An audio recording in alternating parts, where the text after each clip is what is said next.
কিছু আর্জেন্ট কথাবার্তা মনে হচ্ছে, জানো তো, খুবই ঘুম পাচ্ছে। এখন ঘুমোতে যাবোই ভাবছিলাম, কিন্তু ভাবলাম কিছু কথাবার্তা আগে বলে নিই। সেটা হচ্ছে যে দেখো, ওই কল রেকর্ডটা আমি দ্বিতীয়বার শুনলাম। এক জায়গায় বলছে যে আমি টিনাকে জেল খাটাবো। কে বলছে বুঝতে পারছো? ওই টক্সিক বলছে, টক্সিক বক্স বলছে আমি টিনাকে জেল খাটাবো। ওর তো ডিভোর্স হয়নি, ডিভোর্স না করে বিয়ে করেছে, সুতরাং টিনার জেল হবে। তার মানে এটাই কি পারপাস? প্রথম থেকে এই ব্ল্যাকমেলিংয়ের পয়েন্টটা দিয়েই কি টিনার সঙ্গে জোর করেছিল? ফ্ল্যাটেও কি এই পয়েন্টটা নিয়েই ঢুকেছিল যে তুই এদিক থেকে ওদিক করবি, আমার কথায় পুতুলের মতো উঠবি বসবি না, তাহলেই আমি তোকে ব্ল্যাকমেল করব? বুঝতে পারছো? তাহলেই আমি তোকে জেল খাটাবো। এই জেল খাটার পয়েন্টটা কি ক্রিয়েট করে রেখেছিল? যদিও ওর বিয়ে করার দাবিটা আমার বিশ্বাস হয় না। ও কিন্তু নিজে খুব ভালো করে জানে টিনার তো ডিভোর্স হয়নি, তাহলে ও বিয়ে করে কি করে? ডিভোর্স না করে বিয়ে করা ইললিগাল, অনৈতিক, সামাজিক, ধার্মিক, সোশ্যালি মানে তো সামাজিক, মানে এথিক্যালি এবং লিগালি অপরাধ। সব জেনেও ও বিয়ে করেছিল ওই সোনার ডিম পাড়া হাঁসটাকে নিজের মুঠোয় রাখবে বলে।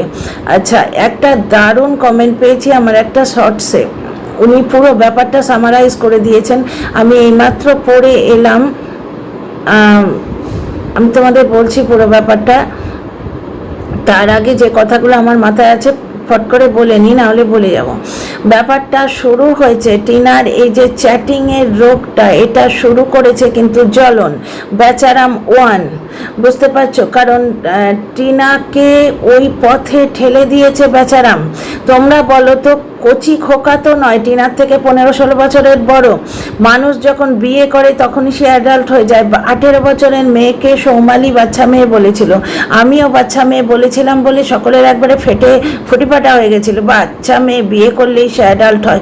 তাহলে টিনার বাবার বয়সী যে লোকটা, যার সঙ্গে ওর বিয়ে হয়েছে, সেই লোকটা তো বাচ্চা নয়।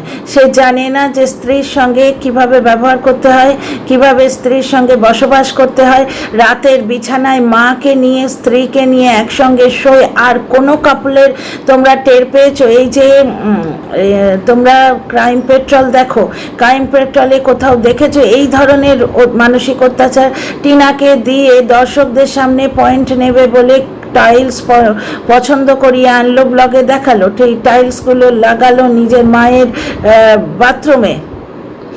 এটা কি ধরনের মানসিক টর্চার? এই সমস্ত করেই কিন্তু আজকে ওই লোকটার সঙ্গে, এই টক্সিক লোকটার সঙ্গে ও চ্যাট করার দিকে ঠেলে দিয়েছিল। চ্যাট করছে জানতে পেরেও তাকে আটকায়নি, বরঞ্চ তার পার্টনারের সঙ্গে কথা বলে বলেছে তুই কি বিয়ে করবি? বুঝতে পারছো? এইখানেই জ্বলন কিন্তু ফুল স্টপ দিতে পারতো। এবং সেখানে ওই লোকটা বলেছে তুই ডিভোর্স দিলেই আমি বিয়ে করব, ডিভোর্স দিলেই বিয়ে করব। ডিভোর্সটা দিলে তবে ভগবান বাঁচিয়েছে। কারণ ডিভোর্স দেবার পর যদি বিয়ে হতো তাহলে ফোকলা এত সহজে ছাড়তো না। এখন তবু টিনার বেরিয়ে আসার একটা জায়গা আছে। আজকে আমি ওই কল রেকর্ডটা আরও কিছু কিছু জায়গায় শুনলাম। ওই ফর্ক বলে ছেলেটা বলছে 27 দিনের সম্পর্ক, একটু হাই হ্যালো হয়েছে, বন্ধুর মতো কথাবার্তা বলেছি। বুঝতে পারছো? এবং সেখানে টিনা তার প্রথম স্বামীর কথা বলেছে। প্রথম কেন, স্বামী তো একজনই। জ্বলনের কথা বলেছে, তার ছেলে আছে, সব বলেছে। সোশ্যাল মিডিয়ায় তাকে নিয়ে কি হয়েছে সেটাও বলেছে। শুধু সে বলেছে এইটুকু যে দেখিস না তো মনটা খারাপ করবে। বুঝতে পারছো? কলেজের দাদা পাড়া, তাকে সিনিয়র ছিল, যেহেতু লোকাল ওই পাড়াতেই থাকে, কল রেকর্ডটা থেকে বুঝতে পারবে যে ক্রোম থেকে লগ ইন করে বহু দিন থেকেই ও টিনার ওপর ওয়াচ রাখে। এটা কোন ধরনের মানসিকতার পরিচয়? ব্যাপারটা হচ্ছে ও বলছে যে সিনিয়র দাদা এবং তাকে পাড়ায় দেখা হয়ে গেছিল, তখন আইডি এক্সচেঞ্জ হয়েছে, ফোনে ফেসবুক আইডি এক্সচেঞ্জ হয়েছে এবং সেখানে কথাবার্তা হয়। আমরা মাসি পিসির সঙ্গেও তো চ্যাট করি। ডিজিটাল যুগে যে ইয়েগুলো পাও না, যে সুযোগ সুবিধাগুলো পাও না, সেগুলো আমরা নেব না? আজকে এই যে অ্যাপ দিয়ে মাছ মাংস লোকে আনাচ্ছে, অ্যাপ দিয়ে সবজি আনাচ্ছে, দুধ আনাচ্ছে, আমাদের স্টোন থ্রো ডিস্টেন্সের সমস্ত কিছু পাওয়া যায়। কিন্তু ডিজিটাল যুগে যেখানে 9 মিনিটে আমি ব্লিঙ্কিট থেকে সব আনছি, পাচ্ছি, আমি নেব না সেই সুযোগ? কারণ দাম তো ব্র্যান্ডেড জিনিসে আমার একই দিতে হবে, সেম জিনিস। সবসময় ফোনে কথা হয় না। আজ রাত্রি 3টের সময় পাওয়া গেল, ঘুমোচ্ছে না, একটু চ্যাটিং করে নেওয়া হলো, ও পিসি কেমন আছো, অমুকদা কেমন আছো, ও মামা কেমন আছো, যদি সে মানুষটা জেগে থাকে তো। রাত্রি 3টের সময় তো তুমি ফোন করতে পারবে না। তো ডিজিটাল যুগে এখন চ্যাটিং এবং ফেসবুক ফ্রেন্ডশিপ এটা মানে কোনো একটা আমবাত, সকলের সঙ্গে সবাই ফ্রেন্ডশিপ করে, কিন্তু সাইকো সন্দেহবাতিক মানুষটা যে জানতো ডিভোর্স হয়নি, টিনার জেল হবে বিয়ে করলে, তবু বিয়ের নাটক ও দাবি করছে। তো আমি তো মনে করি না ওটা বিয়ে, কারণ যে ফটোগুলো ছেড়েছে ওখানে প্রদীপ জ্বলছে, প্রদীপ জ্বলে কোনো হিন্দু রিচুয়ালস হয় না, বুঝতে পারছো? ওইগুলো ও নিয়ে রেখেছিল, ওই কল রেকর্ড মানে ওটার নাকি ভিডিও আছে, ও বলছে আমার বিশ্বাস হয় না, কারণ ভিডিও আছে বললে ওটা এতদিন প্রত্যেকটা ইয়েতে ঘুরতো, কারণ ও যে কন্ট্রোভার্সি ক্রিয়েটারদের সঙ্গে যোগাযোগ রাখছে এটা ঠিক, এবং কন্ট্রোভার্সি ক্রিয়েটাররা আরও ডিমান্ড করতো যে ভিডিও আছে ওটা দাও আমরা ছাড়বো, বুঝতে পারছো? এখানে আজকে জ্বলন লাইভে আসছে, কারণ জ্বলনকে টিনা ফোন করেছিল। এই যে লোকটা বারবার বলছে না শরীরের চাহিদা মেটাবার জন্যে, কোনো মেয়ে এই ভাষায় কথা বলে না, তার মানে এই লোকটা কি পরিমাণ বাজে কথা বলে টিনাকে ওই বাড়ি থেকে বেরিয়ে আসার জন্য উস্কেছে। আমি বলছি না টিনার দোষ নেই, প্রথম দিন থেকে কিন্তু চ্যানেল খোলার পর থেকেই বলে আসছি যে সম্পর্কে থাকাকালীন অন্য সম্পর্কে যাওয়া সম্পূর্ণ অনৈতিক, সম্পূর্ণ অনৈতিক। এই পরকীয়া আমি মানে পরকীয়া তো এটা নয়, যে কিয়াই হোক, কিন্তু স্বামীর সঙ্গে এইভাবে সামান্যতম ইয়ে করাটাকেও মানে এই ধরনের সামান্যতম চিটিং করাটাকেও আমি মেনে নিতে পারি না। তাহলে তোমরা আজকে তারক মেহতার উল্টা চশমা যে সিরিয়ালটা, এটা এত পপুলার ইন্ডিয়াতে, এটা এত মজা করে দেখো, সেখানে জেঠালাল ববিদাজির সঙ্গে কি করে, সিম্পলি একটু ফ্লার্ট করে, সে কি দয়াকে ভালোবাসে না? সেম জিনিস হয়তো টিনা একটা সুন্দর মেয়ে, তাকে ফ্রেন্ড রিকোয়েস্ট পাঠিয়েছে, হয়তো একটু হাই হ্যালো তুমি কত সুন্দর, ও বললো যাহ কি বলছো, এই ধরনের কথাবার্তা হয়েছে। সাইকো ফোকলা ভেতরে ক্রোম দিয়ে লগ ইন করে রেখেছিল ওর প্রত্যেকটা অ্যাপে, সেইগুলো তাকে বসেছিল এই 27 দিনের সম্পর্কের পর সেগুলো ছাড়ছে, এবং ও খুব ভালো করে জানতো যে এটার জন্য টিনার জেল হবে। এই রকম করে করেই কি টিনাকে বাগে রেখেছিল, জোর করে গিয়ে ফ্ল্যাটে থাকতো, কারণ টিনার বাড়ির লোকেরা ওই ফ্ল্যাটে যেত এ পছন্দ করতো না, টিনার বাবা ওই ফ্ল্যাটে যেত পছন্দ করতো না, এবং ওর বাড়ির লোকেরা একাধবার গেছে বলে 5,000 টাকা করে আদায় করতো টিনার থেকে মোদির ওই জিনিসপত্র বাবদ, বুঝতে পারছো? সব দিক থেকে এখন টাকায় টান পড়ছে না। আজকে টিনার ওকে একটা সোনার আংটি কিনে দিয়েছিল, বোঝাই যাচ্ছে ওটা টিনার টাকায়, আর টিনার সমস্ত জিনিসকেও নিজের মতো বলে মনে করে, বাবার বিজনেসকেও নিজের মনে করে না, কারণ ওর বাবা ওকে নিজের বিজনেস বলে ওটা দেয়নি, বুঝতে পারছো? একটা মাতাল ছেলেকে কোন বাপ তার বিজনেস লিখে দেবে বা ইয়ে করবে? হ্যাঁ, বাবা মার অবর্তমানে সে তো বাধ্য, আর নিজেকে একমাত্র সন্তান বলে দাবি করছে, মেন্টালিটিও জ্বলনের মতো, দেখেছো? ওর কিন্তু দিদি আছে, বুঝতে পারছো? সেখানে ও একমাত্র সন্তান বলে দাবি করছে নিজেকে। এবার বেকার ভাই, হয়তো জামাইবাবু বলে দিয়েছে যে, জানি না, হয়তো জামাইবাবু দয়া করবে যে নেব না ভাগ যা। তো ব্যাপারটা হচ্ছে যে পুরোটাই ক্রিয়েটেড হয়েছে বেচারাম ওয়ান বা জলনদীপের দ্বারা। জলনদীপ যখন মেন্টাল টর্চার করত, বৈবাহিক সম্পর্কের শালীনতা রাখতো না, স্ত্রীকে রাতের বিছানা এবং দিনের বেলাতেও কোনোদিন সম্মান দেয়নি। জলন যখন একা ছিল, টিনার সঙ্গে বিয়ে হয়নি, তখন তো জলনের ঘরে নিশ্চয়ই ওর মা থাকতো না, তখন তো বাবা মা নিশ্চয়ই একসঙ্গেই থাকতো। যেই টিনার সঙ্গে বিয়ে হলো, ওই শাশুড়ি এসে টিনার গায়ে মাছির মতো আটকে রইল, দিনের বেলা, রাতের বেলা, দুপুরবেলা, প্রতি মুহূর্তে। এইভাবে ওই টক্সিক ফোকলার দিকে এগিয়ে দিয়েছিল জলনদীপ, বুঝতে পারছো? আজকে সেই ফোকলা পরস্ত্রীর সঙ্গে চ্যাট করেছে, সেক্স চ্যাট করেছে, পরস্ত্রীকে দিনের পর দিন উস্কেছে যে তুই বেরিয়ে আয়। সেখানে আমরা কল রেকর্ড থেকে জানতে পাচ্ছি যে ও বলছে যে আমার সামনে এসে তুই তো কোনো দিন দাঁড়াতে বলিসনি, তুই তোর শ্বশুরবাড়ির লোকেদের ভালোবাসিস, সেগুলো আমরা প্রথমের থেকেই বুঝতে পারি। টিনা কোনো অ্যাকশান নেই, ভয় দেখিয়েছিল যে আমি আমার চ্যানেলে আমার ক্রিয়েটিভিটি বন্ধ করে দাও, কিন্তু কোনো অ্যাকশান নেয়নি, টিনা কোনো অ্যাকশান নেয়নি। এর থেকেই বোঝা যায় জলনদীপ এবং তার পরিবারের প্রতি টিনার যথেষ্ট মায়া রয়েছে, ওদের ক্ষতি করতে চায় না, কিন্তু সেলফ ডিফেন্স করতে তো প্রত্যেকে মানে পারেই, সেলফ ডিফেন্স তো আইনে। মানে একটা দুর্দান্ত কমেন্ট এসছে, মানে পুরো ব্যাপারটা সামারাইজ করে দিয়েছেন এই ভদ্রমহিলা। আমি যেটা বলতে চাই তোমাদের, যে টিনাকে আজকে টিনার পরিণতির দিকে, এই পরকীয়ারত নারীর দিকে ঠেলে দিয়েছে ওর স্বামী। টিনাকে বাজারে বিক্রি করেছে ওর স্বামী, ফোকলার পাল্লায় ঠেলে দিয়েছে ওর স্বামী।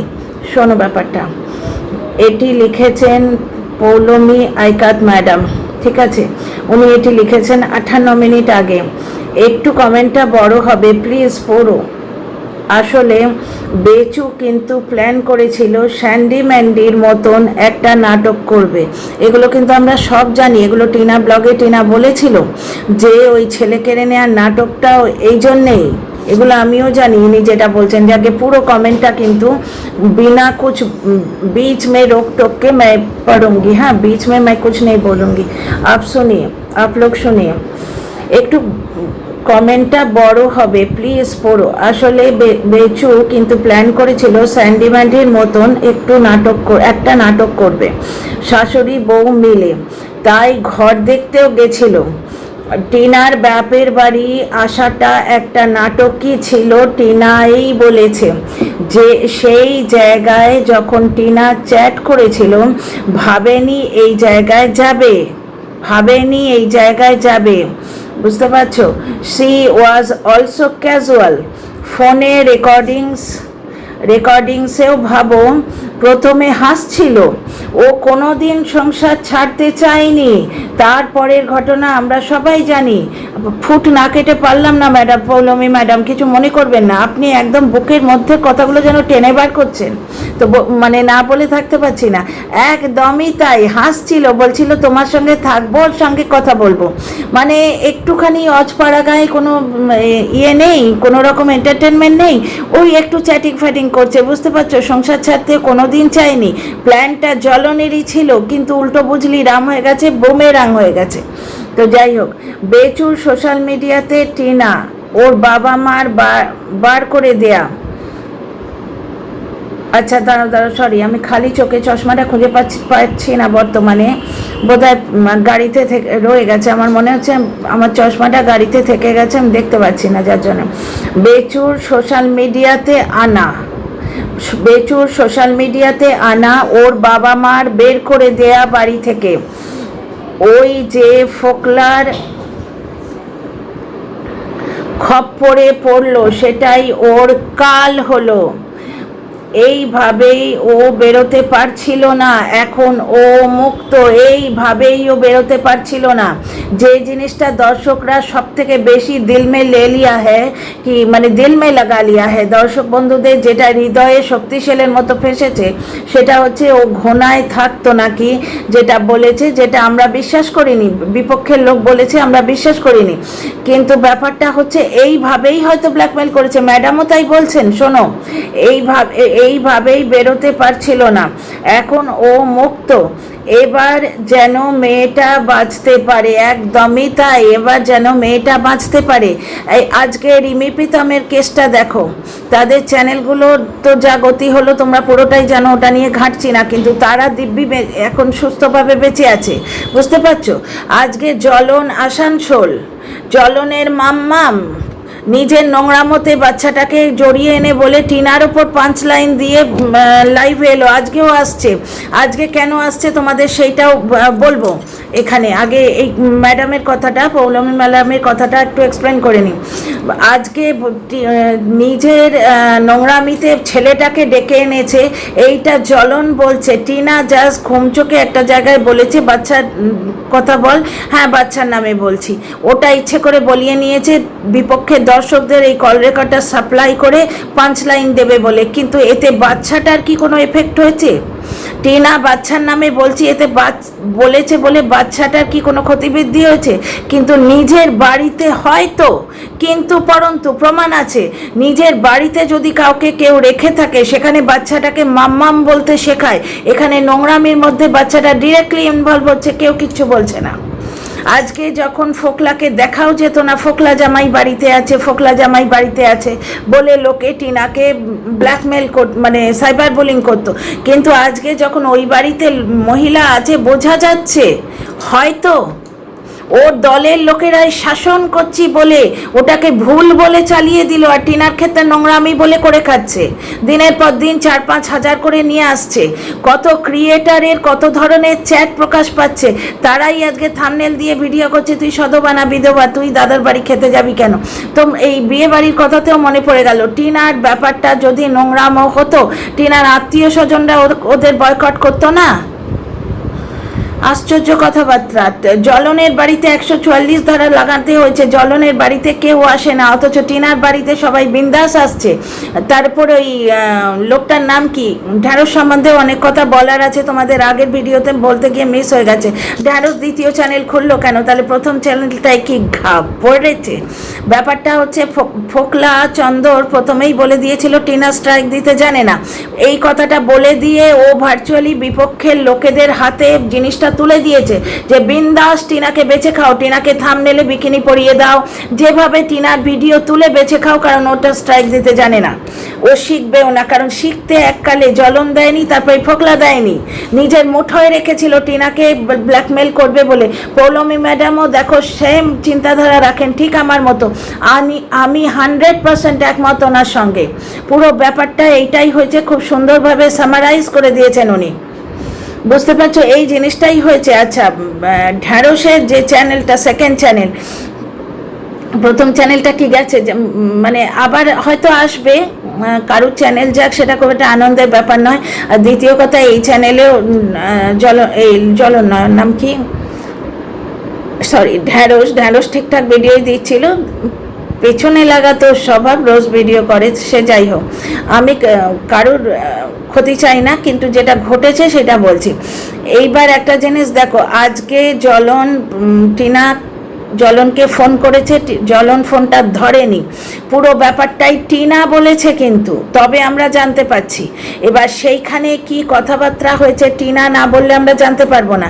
জ্বলন এই মৌকাটাকে ক্যাশ করার জন্যে, প্লাস টিনার অত ভিউ হচ্ছে কন্ট্রোভার্সির জন্যে, জ্বলন ভাবছে আমি যদি একটু কন্ট্রোভার্সি চালিয়ে দিতে পারি তাহলে হয়তো আমার চ্যানেলেও আবার ভিউটা ফিরে আসবে। ওই লোকটার টাকা ছাড়া কোনো ইচ্ছেই নেই, কোনো প্ল্যানও নেই, ওই লোকটার টাকা ছাড়া কোনো দিকে কোনো নজর নেই, কারণ এই ঢ্যাঁড়স বলে দিয়েছিল সিসিটিভি ফুটেজ আছে, বিয়ের আগে মানে ডিভোর্সের আগে বিয়ে করলে জেল হয়, জেনেও ফোকলা টিনাকে ব্ল্যাকমেল করার জন্য একটা ফাঁদ পেতে রেখেছিল, সেই ফাঁদের নাকি সিসিটিভি ফুটেজ আছে, সে মিউজিক অ্যালবাম হোক, ফাঁদ হোক, যাই হোক, জ্বলন চাইলে তখনই এই ফুটেজগুলো বার করে ব্যবস্থা করতে পারতো, বুঝতে পারছো, কিচ্ছু করেনি।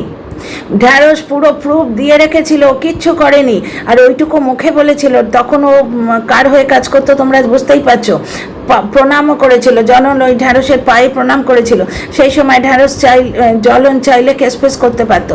আজকে আর একটা কারণে জ্বলন আসছে, সেটা হচ্ছে আজকে সকালে ওয়ার্ল্ডের ভিডিওটা দেখলাম, ওয়ার্ল্ড বলছে যে জ্বলন কে টিনা ফোন করেছে, এটা ম্যাডামকে ও নাকি বলেনি, সেইটাকে একটা গল্প বানাবার জন্য, বুঝতে পারছো, ম্যাডামকে বলেনি, নিজের সেই ব্যাপারটা লোকাবার জন্যে আরও কিছু একটা গল্প টল্প বানিয়েছে, সবাই মিলে একটা খিচুড়ি পাকিয়েছে, সেইটা এনে পেশ করবে, বুঝতে পারছো। তো টিনার দর্শকদের আমি আসল মিরারটা দেখিয়ে দিলাম। আগে দেখো, ওয়াইটিতে আসা মানে দর্শক বন্ধুদের দরবারে আসা, আমি প্রথম থেকে বলি ওয়াইটির দরবার মানে দর্শকদের দরবার, আপনারা কি বিশ্বাস করবেন আপনাদের ওপর। তবে একটি মেয়েকে তার স্বামী ঠেলে দিয়েছিল পরকীয়ার দিকে, প্রমাণগুলো তোমাদের বারবার বলছি, তার ওপর ছিল শাশুড়ির যন্ত্রণা, ড্যাশ বেটি বলে ডাকতো, এটা তো আমি আমার মাথার থেকে বার করে বলছি না, কোনো অতিরঞ্জিত কথা, ড্যাশ বেটি বলে ডাকতো, ঠিক আছে। খাবারে মাছ দিলে সেটা জ্বলনকে তুলে দিত, টিনাকে দিত না। বাচ্চাটা পর্যন্ত গত বছর একটা ভিডিওয়ে বলেছে ঠাম্মি ভালো ভালো রান্না করে আমায় দেয় না, কাল না পরশুর ব্লগে আমরা দেখলাম বাচ্চাটা বলছে এরম চিংড়ি খাবো না। জ্বলনের বাবাও খুব একটা সন্তুষ্ট নয়, ওদের মধ্যে কোনো প্রবলেম আছে দেখে বোঝা যায়। তাহলে এইখানে পুরো ব্যাপারটাই দেখো, পরকীয়ার দিকে ঠেলে দিয়েছে টিনার স্বামী, আর টিনার বাবা মা ওই সময় বার করে না দিলে ওর দাদার পাল্লায় বলে পড়ে আজকে ব্লগে দেখলে টিনার বৌদি একটা জিনিস চুরি করেছে, মানে এমনি টুক করে তুলে এনেছে, টিনা দেখতে পেয়ে বলে দিয়েছে। এইভাবে ভোকাল হতে হবে। বৌদিকে আড়াল করার জন্য দাদা পেছন থেকে হ্যাঁ হ্যাঁ হ্যাঁ হ্যাঁ করে হাসছিল। তোমরা দেখেছো দাদা কিন্তু কদিন ধরে গুম হয়েছিল, টিনার দাদা কোনো রকম ভিডিওয়ে আসছিল না, কারণ ও ঠিক পছন্দ করছিল না যে বোনকে পেছনে লাথি মেরে বার করে দিতে সক্ষম হয়েছিলাম, সেই বোনকে আবার আমি নিজেই ফিরিয়ে আনতে বাধ্য করছি, না হলে এটা ওটা খাবো কি করে। আর বৌদি তালে আছে যে ননদের ঘাড়ে বসে বেশ এনজয় করবে, ওর ইয়াং এজ, বাচ্চা কাচ্চা হয়নি, একেবারেই অল্প বয়স, এই সময় ননদকে তাড়ালে, ননদের সঙ্গে কাট আপ করে দিলে মুশকিল আছে তো, বুঝতে পারছো। আর টিনার মাকে বর্তমানে আমার বেশ ভালো লাগছে, মা সুলভ একটা হাবভাব দেখতে পাচ্ছি। তো ভিডিও বড় করছি না, কেমন লাগলো বলো, লাইক শেয়ার সাবস্ক্রাইব কমেন্টের আশায় রইলাম।